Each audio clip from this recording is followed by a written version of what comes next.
I'm kind of just like, want to wait this thing out a little bit until, like I said a year ago that this thing came out of the Wuhan lab. That's coming out in the media now, right? I've been saying it for a year and a bit. I was convinced. Yeah. I was like, hang on, you have a virology lab in Wuhan where this virus came from, and I'm supposed to believe that it came from someone eating a bat. Like, I don't know how many Ozzy Osbourne fans there are in China. Yeah.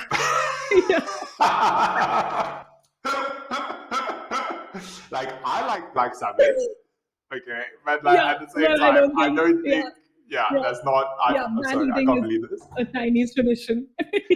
No, especially with this, the fucking lab is in the city. Like, what the fuck is that? So no chance. And now it's coming out. So I'm sure the vaccines are fine. I'm a little bit nervous. I've always been a little bit, nervous around needles and whatever. And I'm taking precautions in other ways.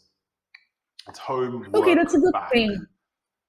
Yeah, I just feel like, David, it's going to be your sort of, it's going to be your visa to get out of where you are. It's going to, as soon it's going to be literally your passport with a stamp to get out, to have that vaccine. So, but I don't think you're going anywhere for a while. So, I mean, God knows. I was tempted. With this lockdown, I thought, like, is now the time to go home because, like, I'm off the hook. But the reality is that if I go home, it's 2 weeks of sitting in quarantine and this, and can I get back in India and whatever? So I was just like, you know what, fuck it. Yeah. I'm just here. Yeah. One thing, how do I pronounce your last name? Lacewalla. What does it mean? Somebody who sells lace. Actually, it does, eh? Good evening and welcome to the BELOSITY videocast. Tonight, my guest is the infamous one. She is a brand consultant, food writer, food journalist, blogger, let's not use that word, food consultant, all-round beverage nerd, good friend, and legend in her own right, Insia Lacewalla. Welcome to the BELOSITY videocast. Thanks, David. Hello, everyone. I am so happy to be on this podcast. I have no idea what we're going to talk about today, but I'm very excited to be here because with David, it's always something extremely edgy and something to look forward to. We have a lot to talk about. Well, the whole point of these conversations, we talk about the business of art, food, and drink. And you're definitely the right girl to talk about that. You've had quite an interesting career. The last 10 years, you've not been in one place, not for too short, but not for too long either. You've had several incarnations. What would you describe yourself as, when it comes to sort of the food and drink industry? I think over time, my interactions with people have allowed me to sort of carve a niche for myself. I've realized that it's been very easy for me to match what I'm really good at with what I love to do. So I love people. So community building sort of has come naturally to me. I love working with people from cross cultures, from different communities. I'm very, very pro India when it comes to the cuisine, when it comes to regional cuisine. And so doing pop-up dinners and lunches in that space, again, was just like a no-brainer. So that's something that I do. And as a brand consultant, I sort of try to make money off it. So I take engagements, activations, on-ground experiences, stuff like that. And I sort of fuse the brand's identity into it. So, yeah. Awesome. Now, you're a Bombay girl, arguably the food and drink capital of the country. I don't want to offend anyone by saying that. But, it's a city that it's one of the great cities, right? That it is a cosmopolitan city of diaspora, of different cultures, which obviously translates into its food, and it's built its own food tradition, which is a sort of amalgamation of different communities, different groups of people or whatever. Would you say like growing up in Bombay really informed your love and your passion for food? I would say that A lot of the passion that I have for food and beverage comes from my home. It comes from literally my house because my parents are such great cooks and they're such passionate food people. In my family, every time when someone, we have to go to someone's house within the family, the first thing is, okay, hold on, what are they making? And then we decide whether we're going to show up or no. I hope nobody from my family listens to this podcast. So I think that's where it started. My dad lived around the world, when he was young, before he married mom, and because of that, because he lived on his own in America and in Dubai, he used to cook a lot for himself, Okay. and so his sort of palate is slightly more international, whereas mom's is very rustic Daudi Bora cuisine, which is the cuisine of like sort of the religion that they follow and the religion that I was born into. So I think my house has always been, hey, is it going to be a really traditional meal tonight or is it going to be sizzlers? So you never know Okay. what is going to pop up. That's so And Bombay though, right? Like that's so Bombay. I see your point. Yes, it is. It has a lot to do with a city where there is access to different kinds of cuisine. So you're also constantly inspired to cook new things, right? And it's like such a mom thing. Every time you go out for dinner, my mom will look at the menu and we'll order something. She's like, I can make it at home. So in my mom's case, she actually made it at home. So I think because of that, we had so much access to going out and eating at nice places, even if not fancy places, but just nice places, right? And Yeah. till date, like if I have to go out to eat, I'll go to one of the places that my parents used to eat at when they were young, if they're still around. Wow. So yeah. Wow. Yeah. Wow. And tell me about like when you were in school, growing up in the city, like what was the kind of like cuisine that was really around? What are the aromas that kind of take you back to that time? What does nostalgia smell and taste like for you? I There was this one thing we used to get in the school canteen, which are bonbons, and bonbons are basically, they look like little bullets, and they're just vanilla ice cream with a hard chocolate cover. So they look like a chocolate bullet, and you used to get two in a packet for 2 rupees, and Wow.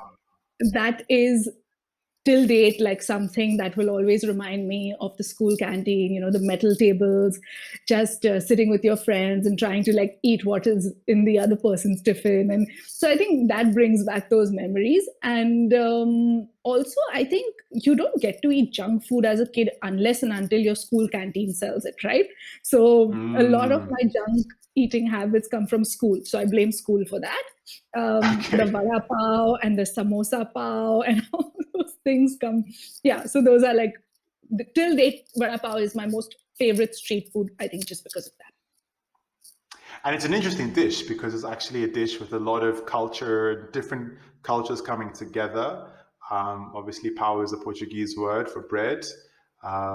You're in Goa right now. I suppose we shouldn't go down that road, but yeah. But the silver lining to all of that is that it is a lot of different cultures and history coming together, and I relate to that. In South Africa, we have a similar tradition. All these people groups, different cuisines, whatever.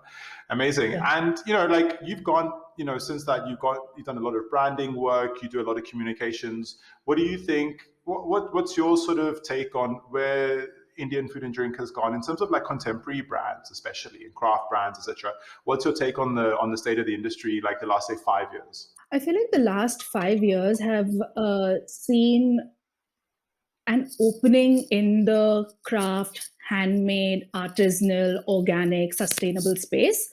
There have been a lot of brands that have popped up to build the industry. So I feel like it's been a quantity game until now. Sorry, a Right. lot of players have started building an industry that people like you and me are a part of, and also now know that, oh, there are products in this range that exist, right? Otherwise, if Yeah. one brand did it, you wouldn't even know, you wouldn't know what it is. So all these brands have come together Yeah. to educate people about these different kind of products that are either artisanal or handcrafted, or mindfully sourced. And I think that now is the time to leverage that. Now comes in the quality game. Now the Mm. players who have withstood the sands of time, who have constantly focused on staying true and honest to their brands, are going to start seeing some leverage, are going to start seeing some return on investment, because they are the only ones who are going to last, especially something like a pandemic. Right. Drinks on me when that happens. Drinks on me when I look forward to This that is moment. this is recorded. I love it. Yes. Okay. Absolutely. Yeah, that's it. I'll be held to account. We're on YouTube. So yeah, for sure.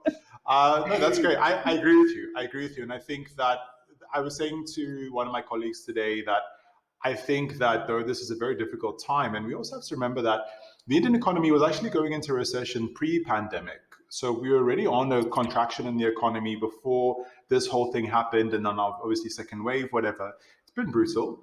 But I think that those of us who've been able to do the right pivoting and be flexible and agile enough to keep going, heroes are going to get made out of, entrepreneurial heroes are going to get made out of this. But it's definitely, I think, a level of agility that very few, generations have had to deal with. I mean, maybe every generation you could argue has its challenges, and this is just ours. Sure. I feel like David, I mean, what, Naviluna has been around for what, about a decade now? Is that right? Yeah, just under. Yeah, next year, 10 years. Just under, right?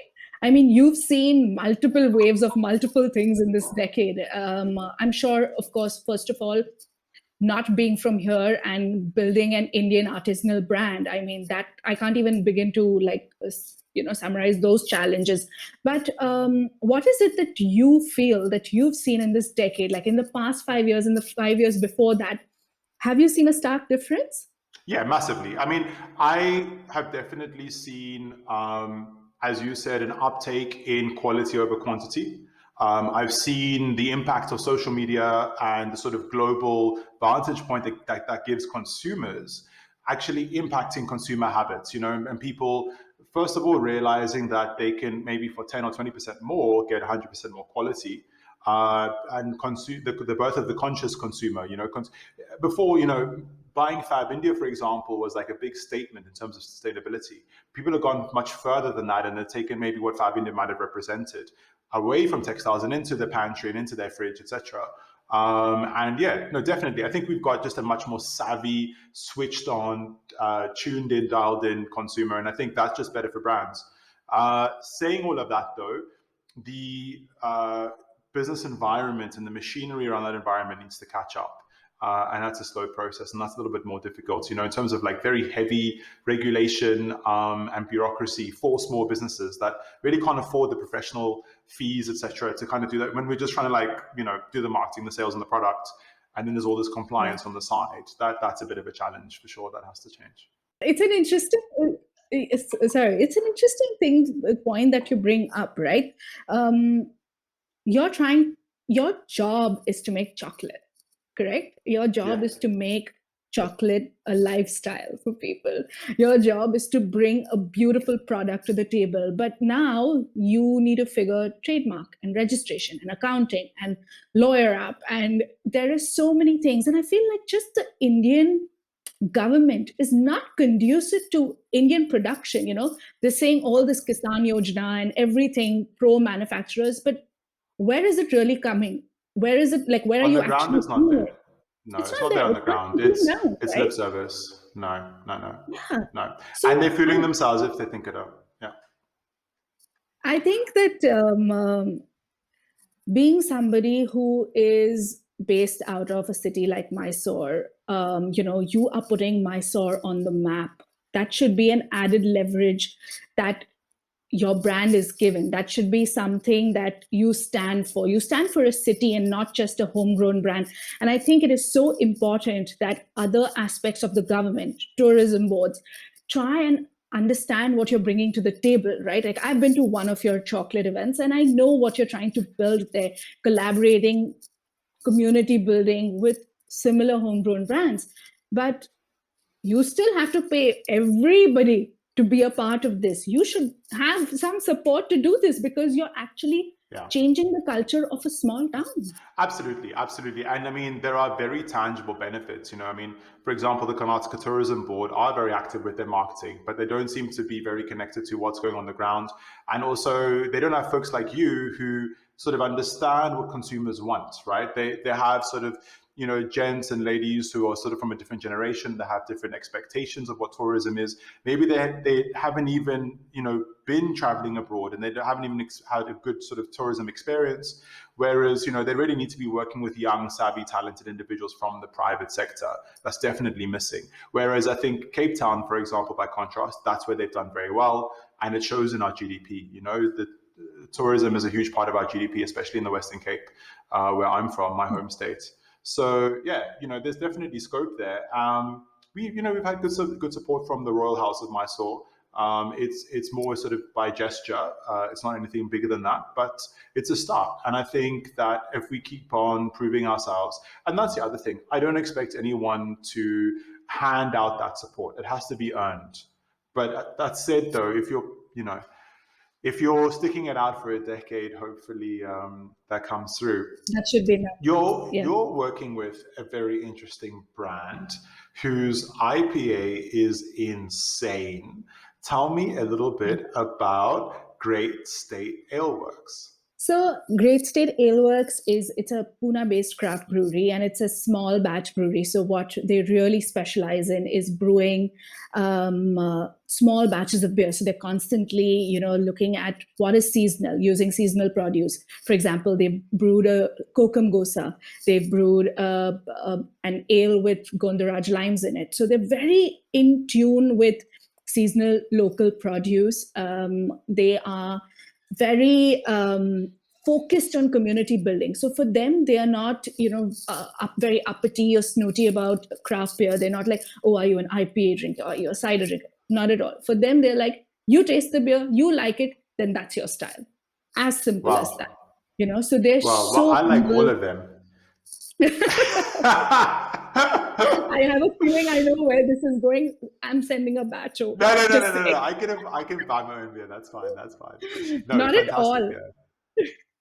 So I this is what I love about them. Every time I'm having a conversation with Nakul, who owns the brand, who's also the president of the Craft Brewers Association of India, you know, for the Maharashtra chapter, and he was the one who sort of was constantly battling the delivery of beer via growlers to people's homes, and got that license sort of sorted for all the craft breweries. So I feel like he's a visionary, David, like you know, he's thinking forward. He's trying to build a community around craft beer.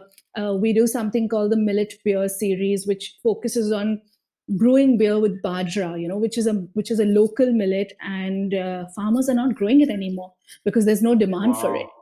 And it's eventually going to lead to land erosion. So the idea is to sort of get more farmers to plant and grow bajra. And so the latest millet beer is called Equal Opportunity, basically giving bajra an equal opportunity to shine. And you can interpret it. Oh my God, that's so cool. Love it.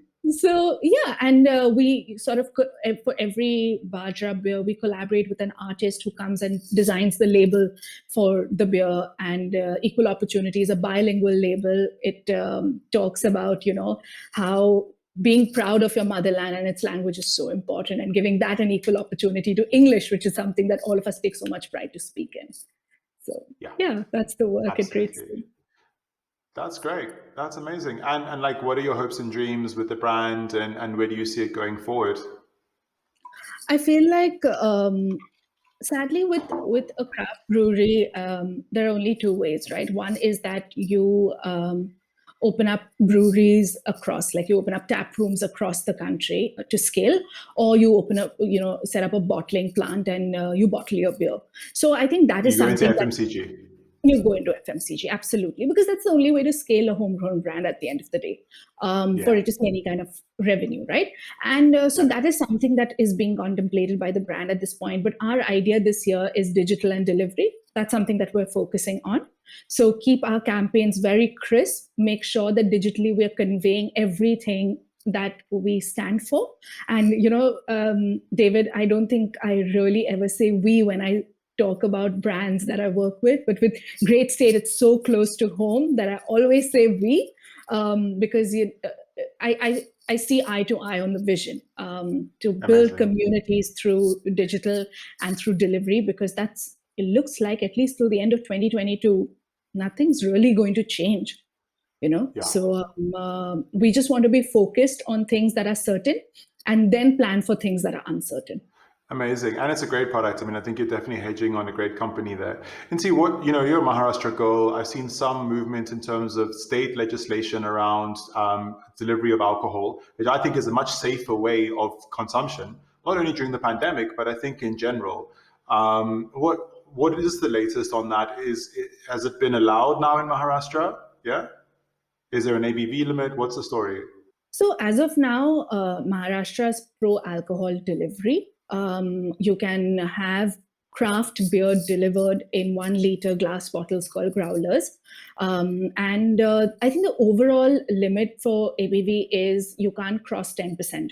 So that remains across the board, whether you're delivering or consuming in a bar. So that's been a good thing. They did. Maharashtra's always been pro-alcohol delivery, for like forever. Okay. So you can just call your wine store and get stuff delivered to your house. That's not a problem. Oh, really? Yeah. Oh, I wasn't aware. It's like in the beauty about Bombay, especially, is that you can get everything delivered to your doorstep, from cigarettes to condoms, whether it's 2 in the morning or 2 in the afternoon. Love. I'm in the wrong state. Is it for the cigarettes or the condoms? I mean, it's too early to get there. I have a Okay, few more you of don't these have and to we can answer. discuss. So I think because Bombay's been so pro-alcohol delivery, what we did see last year was a war between the wine stores as such, because people were delivering from shops that were giving you the best deals as compared to ordering from your local wine shop in your area, right? So some wine shops were taking a beating because of that, because they were not able to sort of match up prices of others. So there was, sort of some lobbying happening in that segment to sort of stop deliveries, that people would go to their local wine shop. And then that would, in fact, affect craft beer deliveries as well. So there was a little bit of a tussle there, but everything's gone back to just home delivery. Okay.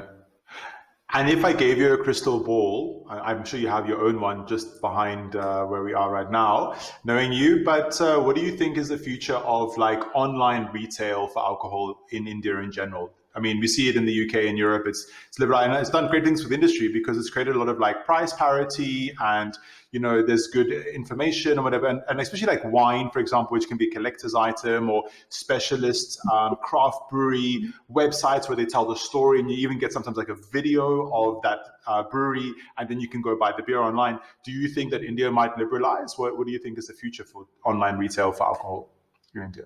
I have a feeling that most specifically, the subscription model is something that India will sort of start, getting cued into. Wine subscription, right. Beer subscription, whiskey subscription, because I feel like now there is so much coming out of the country, plus there is so much being imported, that now if I want to buy a bottle of red, I don't know what's the latest, what's new, but I know the palette that I enjoy, like I like a bold red or I like an aromatic red. If I know that and I can fill that into a subscription model and say that you send me 2 wine bottles of your choice, depending on my preferences, that is something that I would look forward to. And I feel like, obviously, it's been happening, globally for quite some time now. India needs to catch up to the subscription economy. I think that sitting at home is going to allow us to do that, right? Like, for example, we did with Great State, I did like a curated bag of homegrown products, pantry essentials that I'll get to your kitchen, because today you're sitting at home, you don't know what's the best alternative to Heinz ketchup. But there is something that's local and that's preservative-free and sugar-free, and it's a great alternative, right? So how do I know that these brands exist? How do I know a Navi Luna exists, for example, other than your own sort of collaborations and marketing? So the idea is to start taking brands into people's homes. And if that was a subscription model, then so can alcohol be. It could be the easiest way. And I feel that anything should be pro-India. It should be pro-Indian product. Screw the imports. They do what they do, but I think other than red wine, we're pretty sufficient in this country. For sure, I definitely agree. And one of the things that we try to approach when we looked at chocolate, I mean, when we started, people said like Indian cocoa is like rusty nails, and we had that coming from Indian chocolate makers. In fact, I won't mention names, but there's a very famous Bombay brand with a lot of chains, may or may not happen to have a blue and white facade, but may or may not, I don't know. Oh, I don't think anybody knows what you're talking about. Yeah, I mean, rhymes with Theodora. Doesn't rhyme with Theodora, actually, but yeah. But it sounds very similar. Those comments were not false. They weren't untrue. But what I understood as a person coming from the beverage industry and having worked with food and drink was that, the way you process raw ingredients, the way you raise raw materials, etc., are really, really important. And when you have a volume approach to food production, food and drink production, you're going to get a volume commodity product. And when you have a quality approach and you're going through very rigorous quality control, etc., all the way down through the value chain, then naturally you're going to get much better product. And I just think like it can't be the exclusive domain of the French, the Italians, and the Japanese. It's really just an attitude and a will. And I am happy to say that we see so much more of that now. And you asked about the last 5 years. The last 5 years for sure. And I think that Indian consumers have caught up. They're like, hang on, we can also be making the best shit. I feel like also the mindset somewhere, and I don't know if you'd agree with me here, but I feel like somewhere that mindset is changing where Indian should be cheap. I feel like today we're happy to pay a premium even for a good Indian product. I feel like that audience is slowly, very slowly growing. I would, if you're giving me something where I know the source of your raw material, I know how you processed it. And because today I have the time to pay attention to all of that, I'm happy to pay that price for it. And I feel like, is that happening? Do you see that too? Yes. And I think the biggest misconception, though, is that folks need to understand the difference between commodity pricing and craft pricing. Navaluna, for example, will cost you $4.50 a bar, whereas, say, Fruition Chocolate or Dick Taylor retails for $11 to $12 a bar in the US. So we're still very cheap for craft chocolate, but you can't compare a craft brand like Navaluna with Cadbury's. And the same goes for, say, Greater Than Gin or Hapusha, for example, and especially considering the taxes, here in Karnataka, we're one of the most taxed for alcohol in the country. We've got very high VAT still. So when you start comparing these things out, you realize that Indian is still cheaper because we don't have all the import duties and whatever. But if there is excise involved, there is going to be excise involved. Obviously, Goa is exempt there. But cheap, you can't get quality for cheap. And that is definitely a misconception that needs to be addressed by consumers. And we need folks like you to tell those stories. I mean, that's what you do really, really well. Thank you. I think once you taste a product that is of quality, I think that's it. You've won half your battle, I think then people are more than happy to pay the price. But yes, it's always that first sort of outreach, the first time somebody tastes your product. What's the mindset they're in? What was the communication that went with the product? How did they feel when they eat it? Were they able to did you give them an option to share how they feel or, give you that feedback? So it's a whole journey that first interaction needs to go through for somebody to feel like, oh, you know what, I really loved this. Absolutely, absolutely. So, Insi, tell me, let's talk about your writing. We were very privileged to have you here in Mysore for a bit. You set up camp in Jaipur for a while as well. And I believe now you're nearer to the coast. Tell me about your favorite places that you've been, that you've written about in the last couple of years. So, David, I have this massive sort of love for B towns. I love to be in small cities. And I know you know this because when you work in a small city, you change the city with you, right? You change how the city eats and drinks and experiences food and beverage. And so I was very fortunate that I was in Jaipur. And then, thanks to you, I was in Mysore and I got to explore Mysore in the truest form, even in a very short period of time. The coffee estate trip to Chikmagalur. And, these are like my trip to Bhopal. I feel like these are destinations that are just bursting at the seams when it comes to food and beverage, but we're not talking about it simply because they're not glamorous destinations, right? Right. Like you can't have like a beautiful bikini shot, or you can't have one of those Instagrammable Why? moments you feel. Why not? I feel like Bikini in people think Bhopal? like that. I'll wear my bikini in Bhopal next time. Okay, Promise. we're certainly in Bhopal together now. In your bikini. But I think that what I've thoroughly enjoyed is always spending time with locals in cities and eating food in their homes. I think there is nothing like that kind of an experience. And I feel like in every content piece that I write, and in every itinerary, I'm like, try to squeeze in that one home cooked meal, or that one place where it might take you 2 hours and you might get 2 crisp jalebis, but please do it because it's going to be worth it. Such a jalebi ninja. Oh my God. I feel like jalebi is something that we can debate for hours, and that would have to be like a different podcast. But like I said, I've had the opportunity to meet very interesting people, experience food and beverage in very different formats, from royal cuisine, from the family that sort of gave me a roof during the pandemic when I was driving from Delhi to Bombay, and I stayed in their house in Udaipur, and they fed me a home cooked meal, and they told me that they're the family that developed the lal mas, which is the most iconic dish of Rajasthan, right?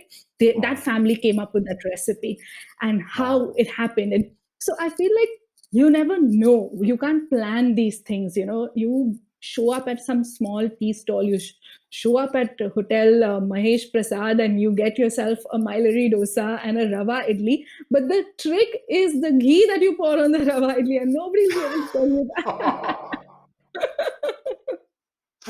So that has to classic. be done there, yeah. And so I think just traveling for food without any expectation is just the best way to do that. And all my content pieces on the website on India with Insia. That's my plugin. India with Insia. You will see that it's not some review about what's good and what's bad. It's about authentic experiences you can have in the cities of India. That's all. It's amazing, and I just love that you give a voice to all these B towns, which I think are just so underrated. And admittedly, like, they are difficult to discover, and it definitely helps to know people there already. If not, you have to really spend the time to kind of, peel back the layers and find that magic. And I think you've done that really well with your blog. And I know, like, a lot of my friends have kind of, filled up their bucket lists from going on your website, which is great. Yeah, and it is such a great country, and it is so diverse. And like, I'm telling people back home all the time, like, how interesting and nuanced the country is. And of course, India, we can't really think of it as a nation state like Britain. It's more like the EU. It's so vast. It's a collection of states, collection of languages and of cultures. It really is a subcontinent. It is I'm not of its own. Banjo-based coffee shops, but yeah.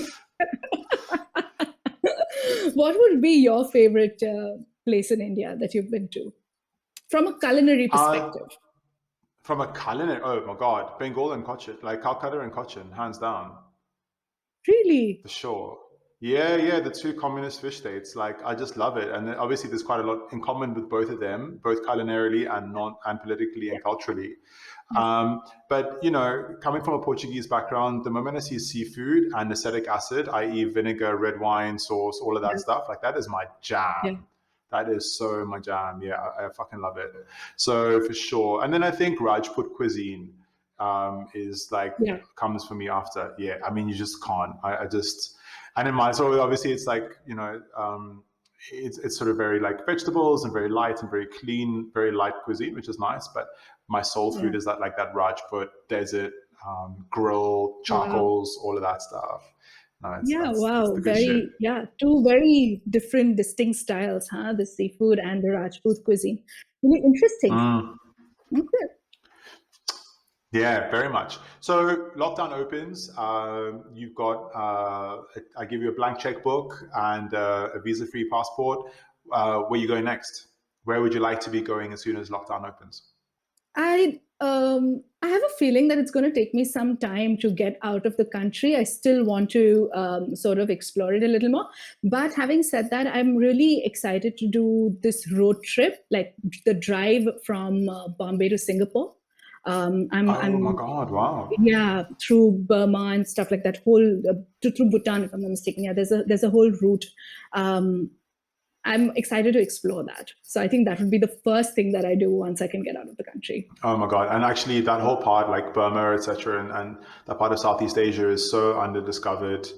Yeah, Yeah, it's and magic. It's magic. yeah, like I went to a friend's house a couple of years ago, and her father served me a bottle of wine. It was a rosé, and rosé is not something that I usually drink. And it was a beautiful bottle, and it was called Inglé. And I was like, "This is a really good rosé." And he's like, "It's from the Inglé Valley, and they make only a small batch every time they make it, the Inglé Valley in Burma. And you go there by boat, you get your bottles, and that's about it. They don't sell anywhere, they don't send it out anywhere." And I was like, this cannot happen. So of course I sent them an email and said, can I get some? Of course, can I get some in India? But there was no response. But I just feel like there are such small little things across this whole route to Singapore that I'd like to explore, which is why it's on my list. Oh, that's Uh, amazing. I look forward yeah, to seeing the photos on your feed and reading all about it. thank you. When are we going to see like the Insia TV travel show on YouTube? Because I just think that's something that needs to happen. Why do you not have a camera crew following you around? You're right, right? I mean, oh my God, wouldn't that be so not self-indulgent and modest? Um,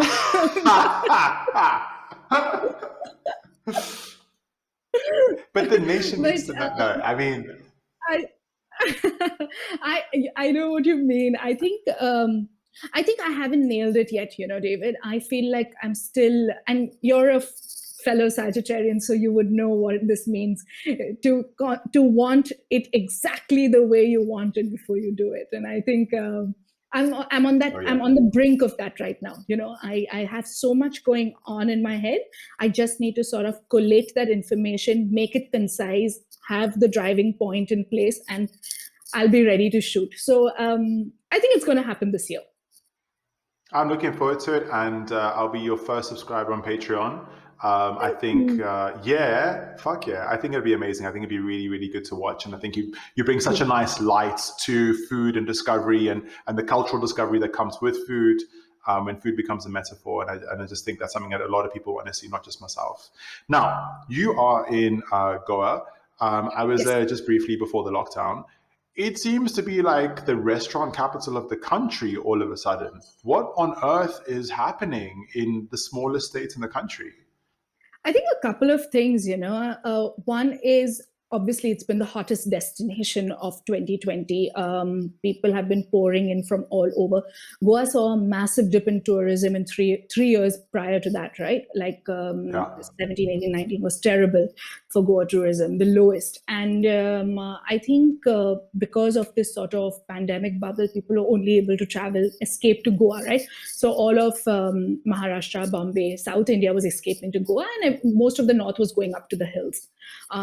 And I think a lot of people saw merit in opening something here because obviously, if you're from Bombay, you understand how real estate kills you if you want to open a restaurant. So I think a lot of people saw merit in opening shop here. A lot of people from yeah, Delhi saw merit in opening a second shop in Goa, to have that sort of yeah, accessibility to the north and the south. There are some great restaurants coming out of Goa, and the one thing that I've seen, which I haven't seen anywhere else in India other than Leh and Ladakh, is that in Goa, when you own a place, you run it.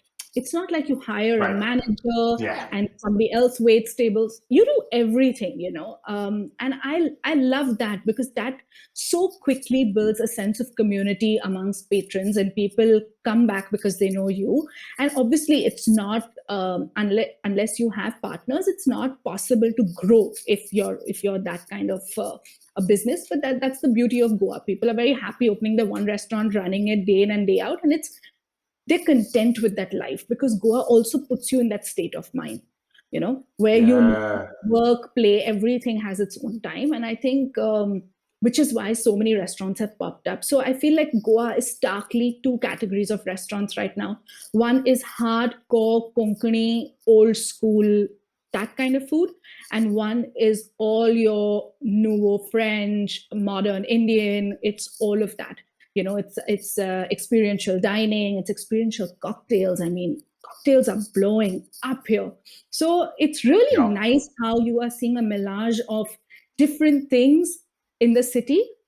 Everybody primarily trying to cater to the local Goan and not the tourist anymore. Earlier it was only tourist, So tourist, good. tourist. So I think that has changed. Yeah.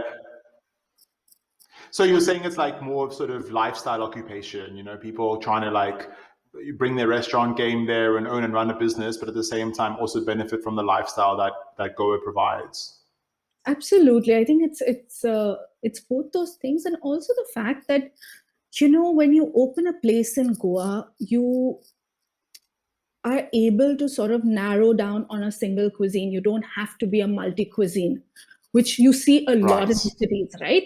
Which is Yeah, kind of which I've nice never understood. because you can't, it's impossible to sort of just cover rent. It's so hard Right. when you are a 100-seater and you need to cover rent every month in a Bombay and overheads, that you try to serve everything that will please a family of six.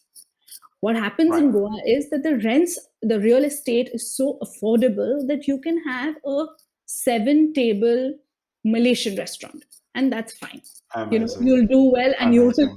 constantly be booked. And you saw that in Delhi 10 years ago. Delhi was catering to that because the real Really? estate was affordable. We used to walk into a La in Bang in Horse Village, which is like prime realty right now. You'd walk into a La. La was one room, 4 tables, and only served Malaysian cuisine. Not Thai, not Southeast Asian, Malaysian cuisine. And the beauty of Coconut that, milk and peanuts. and you can see that here in Goa, which is why suddenly you feel like, oh my god, I can eat Japanese and I can eat Thai and I can eat Korean at 3 different restaurants. Not like a Bombay where I'd go to a Southeast Asian place. For sure. I mean, I feel like it's like I was shocked. I had not been there for many years, and I felt like, wow, this is like the most diverse metropolitan center for culinary arts in the country right now. Contemporary culinary arts, not traditional and authentic, and like I just saw like so many talented young chefs just migrating there. Do you think that capital will also migrate there, and an industry will get really a long-lasting industry will get built in Goa around the Already is. restaurant industry? It already is. The number of people pouring in investment in the hospitality sector, be it boutique hotels, be it homestays and villas, or restaurants Yeah. and bars. Money is pouring in because everybody's seeing merit in being in Goa. Again, this is exactly what we were talking about right at the beginning, right? Right now, it's the quantity game that's running. It's going to trickle Yeah. into when the pandemic is over and other destinations open up and people are traveling all over and not just coming to Goa and Goans are traveling outside. You will see that Yeah. it's only the ones with the quality that are going to withstand the test of time. There was this very interesting thing that you're taught in school, right? What goes up must come down. And it sometimes Mm. sounds very scary, but when you accept it, you know that even when you come down, you're going to go up again. So I think that's what's going to happen here. It's very interesting. I really hope so because, there's been so little industry built in Goa pretty much for the last 60 years, and it would be really good to see. And the strange thing is that you have so many people from Goa working on cruise liners across the world, really, really well trained. In fact, I had worked with Goans in Egypt in running hotels and clubs in Egypt. So, I mean, the Goan diaspora is everywhere around the world running very high-end hospitality establishments. And then, but not to see that industry being translated to their homeland was quite interesting. But maybe with the death of the cruise industry or the suspension of the cruise industry, if it's temporary, you have a lot of those talented Goans coming back and, really bolstering their infrastructure and the service. I mean, even it's really nice to see. And I think they need a really solid industry that's not tourism. As you said, Yeah. I think tourism declined the last 3 years. It was probably the time when the Russian ruble collapsed because of economic sanctions over that little part there next to Ukraine. I forget now. But yeah, that thing that Obama did. which is just mad with like geopolitical things so far away from where we are now can have an effect. And that shouldn't That's the happen. There whole should be some thing, buffer right? zone. About, yeah, no, you're right. That's the whole thing about third world countries. You're affected by everything that first world countries do. We don't Yeah. have control over that. And I'm sure you know that, you've lived across the world and you see the trickle effects of why American politics play such an important role in an Indian's life. We don't Mm, follow Indian politics the way we followed Biden and Trump's, war. I mean, it's because we know what happens there on the other side of the world is going to drastically affect us because we're yeah. 1.3 billion people, and look at the statistics when it comes to us leaving our country and going to the West to explore opportunities because of the bureaucracy of our country. The sad truth of it, Yeah. and a conversation to have, but which is why we're paying so much attention to what's happening around the world, and which is why we're constantly trying to see how can we reinvent back at home. But like you said, the laws are not conducive to our growth as a homegrown industry, and I think that will change. I think there are more than enough people, and this industry is growing so rapidly that eventually people will open their eyes and they'll see what's going on. I mean, I really hope so. And I think in the case of like restaurants, food and drink, especially, I see a lot of scope for social mobility in terms of people from maybe working class backgrounds, starting off as dishwashers or glass collectors. I mean, as I did, really. And, getting trained on the job. Maybe they can't afford to go to uni, but they can get on the job training if they work hard and they show themselves and they have an aptitude for it. And then they can come up and they can actually, get that social mobility and move upper class and have improved their income stream, etc., and then maybe educate the next generation of their families better. And that's something that would be nice to see in India instead of this like rigid class stratification that's been here Yeah, until now. absolutely. And I feel like it's also the other way around, kids who are going to universities and kids who are going to culinary institutes or hotel management colleges are coming out of these places and are now actually thinking, do I want to join a 5-star hotel chain or do I want to work with a boutique hotel? Do I want to work with a standalone bar and restaurant or do I want to work with a chain? Do I want to work with an FMCG brand or do I want to work with a craft brand? Kids are asking themselves these questions today, questions that we didn't even think existed, right? We just did what we did and we landed up here.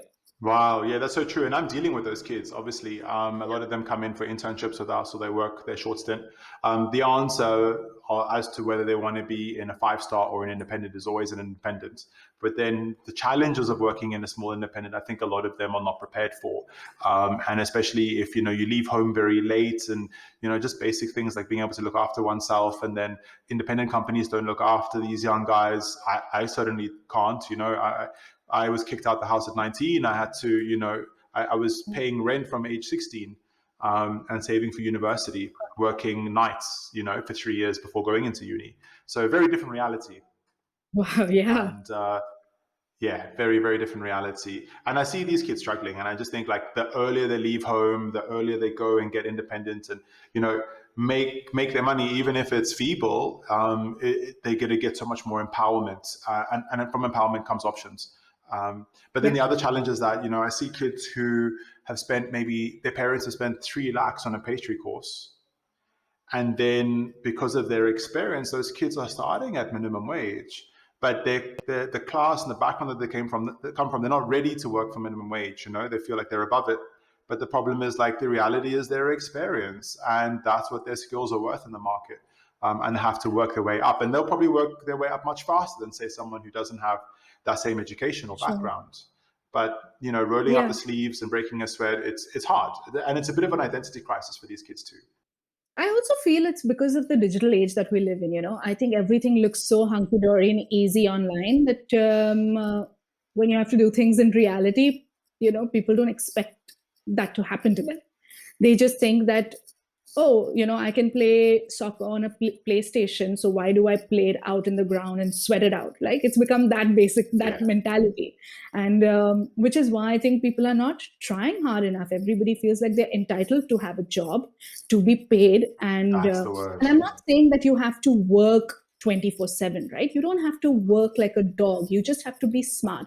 Put in your 8 hours, do what you need to do, but be present in those 8 hours when you're doing it, right? Then respect your employer's Yeah. time. But wow, Yeah. I No think this might go Instagram to when a you're on the Gucci job. No, yeah. this is great. No, this is great. And this is really important. This needs to be said.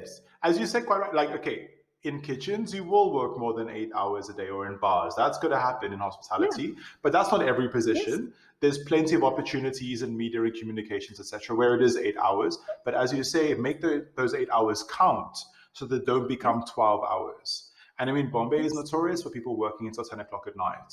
And still in the office at 10, 11 o'clock. And it's not needed, in fact, if people are just I much think more it's just present. I shoddy. mean, my experience. Yeah, no, I agree. I think it's just shoddy. I just think that you are whiling away too much time, which is why you're not able to like sort of do what you need to do in the time that you have. And I agree. Hospitality is the service sector. We work here Yeah. to please people, and when it comes to pleasing people, it does require that kind of aptitude. It requires that kind of patience, tolerance. You can't even think of having an ego. Yeah, maybe a little bit of self-respect, yes, but Yes. I think it's a choice. Nobody put a gun to your head and said get into the industry. You make that choice. You say that I'm going to struggle for the first 5 years of my life, and I will wash utensils till 2 in the morning, because if I know how to do every job in a restaurant, one day I'll be able to open mine and I'll know exactly what to do with it, because nobody's going to take me for a ride because I've done everything that I'm asking somebody else to do. And but these are choices that we have to make, and kids today have so many choices. I think we had like some two or three. You could become a doctor and scientist, or a nobody, and I think all of us chose nobody and landed up here. And which bar did you have to drink in to get that qualification? So I think you're right. I feel like I wish kids were given a module in schools and colleges to just deal with the world more than anything else, and I think they come out and be able to tackle these things. It's just you're throwing them in the dark. Yeah. Yeah, definitely. It is really challenging, and I see them, and it's challenging for us employers as well. I mean, maybe for me, also not coming from the culture, it's also a little bit of a cultural gap. But yeah, it's but I mean, there are, for every two or three who are sort of not able to make the adjustment, there's another five who are fantastic and head down or whatever. And I've just had a great batch a couple of months ago, and I was really proud of them. And the ladies. The girls are bringing their A game. I mean, our Yeah. chocolate factory is not easy. You've got machines, you've got weights, it's physical work, and the ladies are bringing their A game. Yeah. I got to say, and I mean, I was raised by a single mom, so for me, a woman is I don't even understand feminism, because I'm just like, I mean, there's inherent Yeah. differences, but I don't see why it's impressive that a woman is a great business person. But for me, it's just like, yeah, of course, like it's just normal.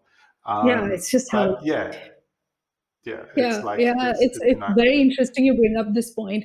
I feel like hospitality overall as a sector is built on one very innate emotion, which is compassion. When it comes to mm, the food you feed people, or the hotels they stay in and what they experience, the whole service industry is built on compassion. And I think women are born compassionate, because it's a maternal absolutely, instinct, right? So I feel like we're absolutely. just the perfect sort of fit for an industry like this. But still, when I was in Jaipur and I was setting up the hotels, I didn't know a single female general manager of a hotel. There wasn't anyone, Really? you know? Wow. And you always look at women and they're like in housekeeping, or with brands, you say, oh, she works with you. Does she handle PR? You're like, what is Yeah. this? What is this sort of bucket you've put me into just because I was born a woman? So I think Yeah. it's kind of I like what you said. It's interesting how it's changing and how you are seeing women in all kinds of roles depending on their preference, not on their gender, and Yeah. that changes rapidly. I remember going to the Oberoi, I forget the particular name of the hotel, but it was the Oberoi Cairo in Giza overlooking the pyramids, which Mr. Oberoi himself had restored. It was an old palace built for a princess in Egypt.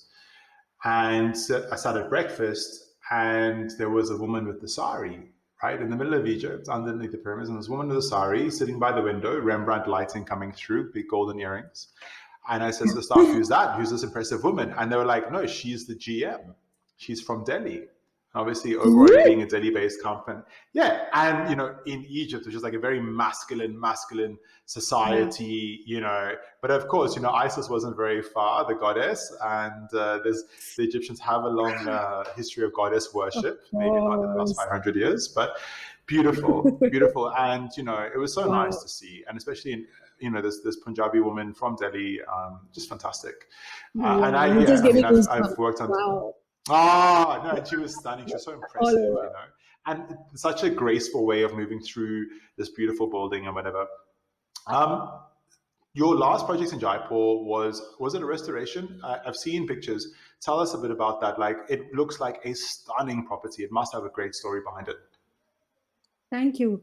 It's a 100-plus-year-old. It's a 19th century Haveli, bang in the middle of Jowhari Bazaar, the main market of Jaipur. And it's like a little by-lane that you take, and you go inside, and you walk in through a large sort of, ballroom would be the best word for it, but it's a large sort of room which is now converted into a restaurant with high ceilings, a very Wes Anderson kind of palette.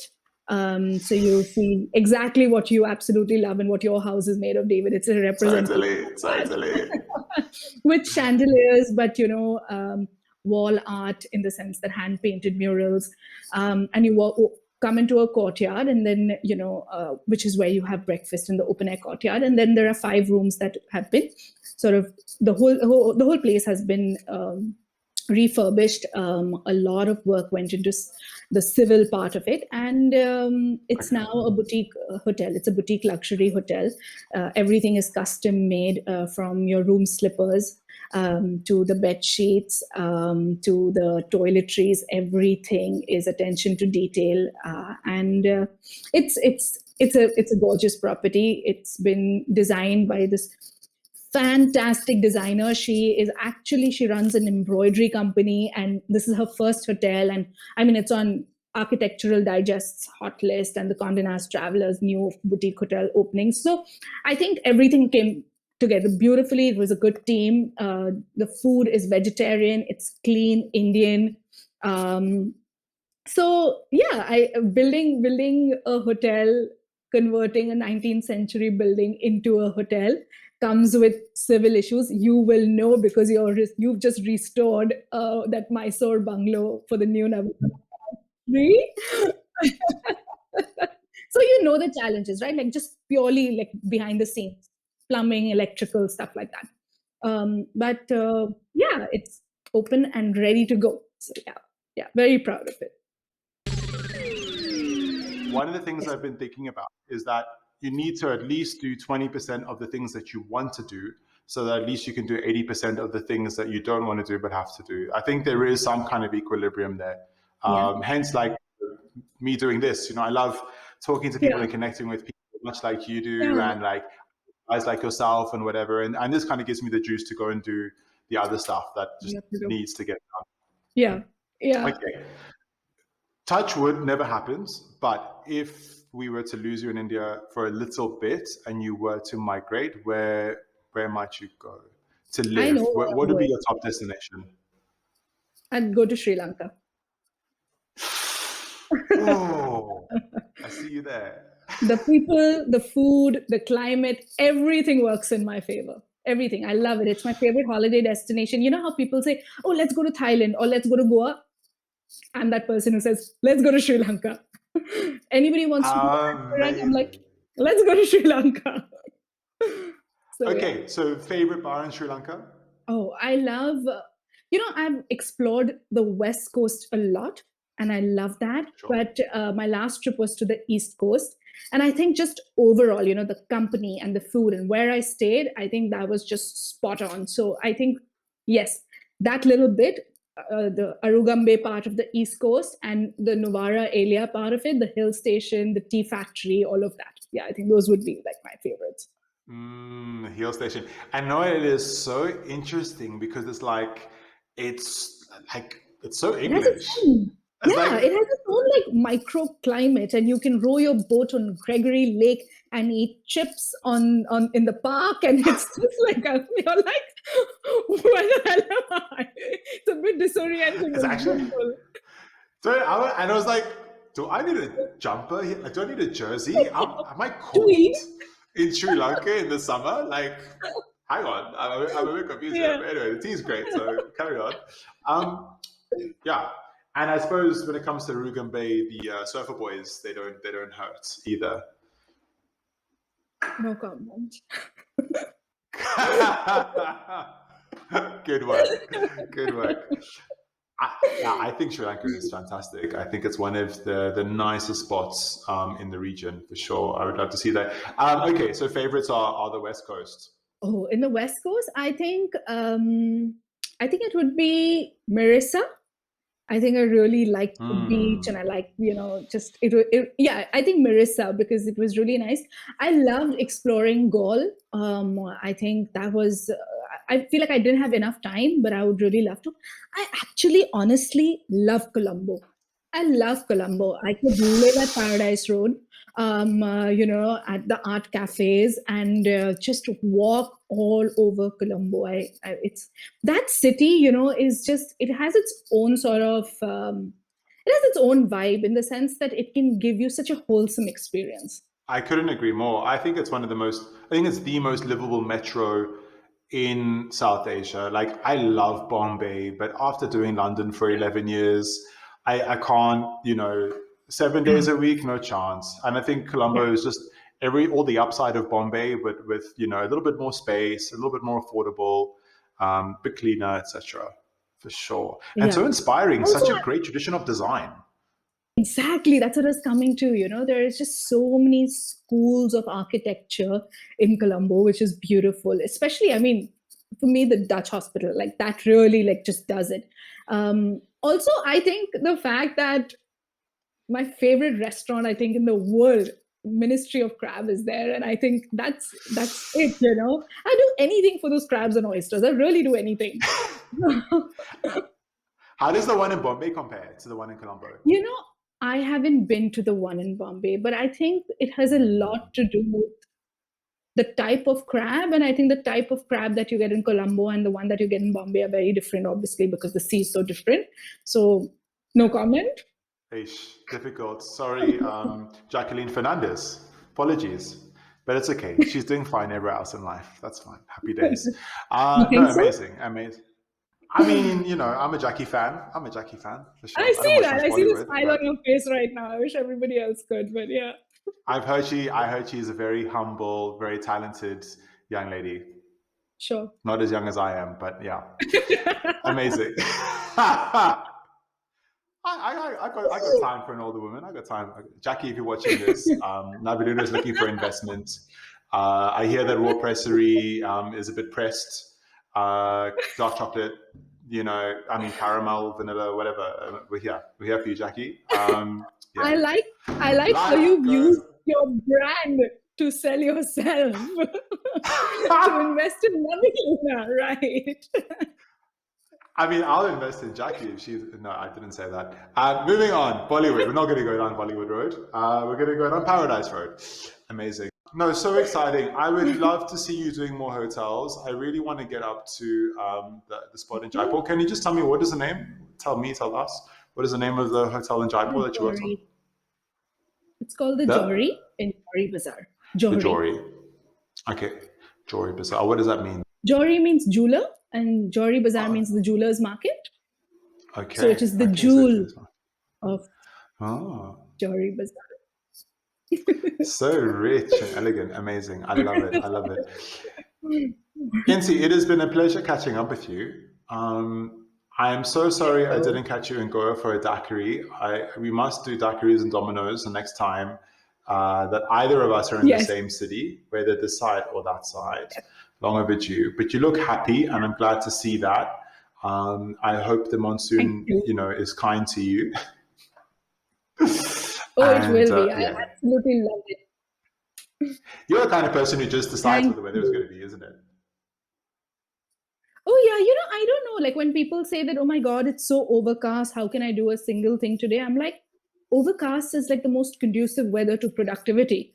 It's just, on a hot day, you're like, oh, I don't want to do anything. But so overcast monsoon is just the greatest time. It's like everything blooms. It's that time of the year, David. Unless you're in the gardening business. But yes, I see what you mean, especially as a consultant and as a writer, for sure. I definitely see what you mean. Don't get a two wheeler. Make sure you have a proper car, and you'll be Yes, fine. sir. Insi, an absolute pleasure chatting with you. Thank you so much for coming on to the videocasts. Keep doing what you're doing. I love all your updates and all the work that you're putting out there. And I know that there's so much more good stuff to come.